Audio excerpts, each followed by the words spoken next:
로스쿨 졸업 후 법조계에 첫 발을 내딛는 순간 신앙의 가치와 현실의 벽이 충돌한다고 말합니다.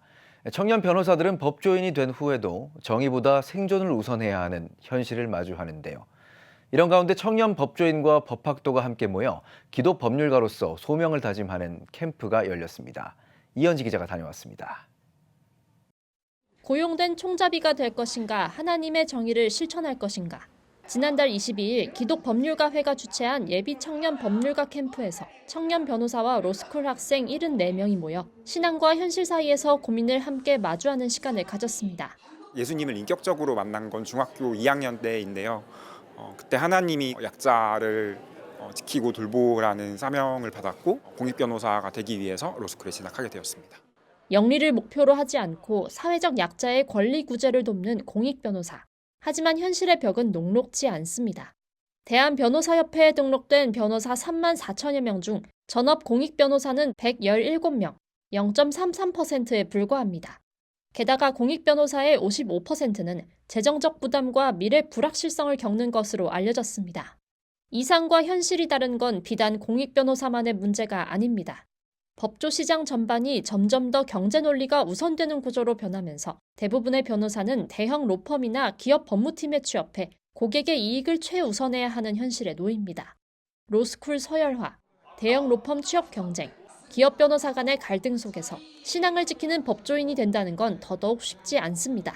이제 로스쿨 현실을 보게 될 때 철저히 서열화되고 성적으로 누리게 되고 그 의뢰인의 이익을 따라서 또는 기업의 어떤 자기가 소속해 있는 기관의 이익을 대변해서만 하다 보니까 내가 원하던 하나님 나라에 대한 또는 그리스도인으로서에 대한 것이었고 부르심에 대해서 고민하기보다는 당장 내 앞에 처인 눈앞에 보이는 현실만 급하게 쉬운.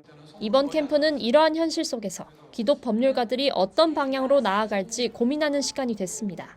강연자이자 멘토로 나선 법무법인 SL 이상민 변호사는 법조인이 높아짐을 경계해야 한다고도 강조했습니다. 이 변호사는 한국교회가 어려움을 겪는 이유 중 하나는 높아짐을 경계하지 않았기 때문이라며 세상의 성공보다 낮아짐과 섬김을 실천하는 것이 기독 법률가의 사명이어야 한다고 전했습니다.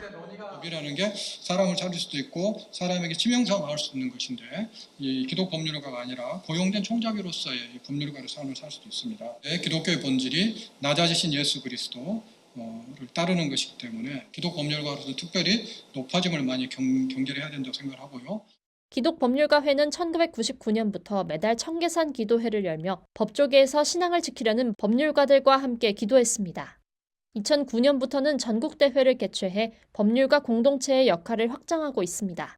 이번 캠프는 법조계에 갓 들어선 변호사와 16개 로스쿨에서 온 학생들이 공동체 안에서 신앙을 다지고 법률가로서 사명을 고민할 수 있도록 돕는 자리였습니다. 여름에는 이제 모든 법조인을 대상으로 하는 이제 전국 대회가 있지만 특히 이 겨울에는 예비 법률가들, 청년 변호사들만 대상으로 해서 어떤 것을 준비하고 어떤 부르심에 대해서 같이 고민하고 기도를 준비해야 될지에 대해서 한번 고민하는 시간으로서 마련을 했고요. 한편 기독법률가회는 올해부터 법률 공익 활동과 대사회적 역할을 강화할 계획이라고 전했습니다. 또 우리 사회에 하나님의 정의가 실현되고 헌법적 가치와 민주주의가 회복될 수 있도록 기독법률가들이 앞장서겠다고 덧붙였습니다. CTS 뉴스 이현지입니다.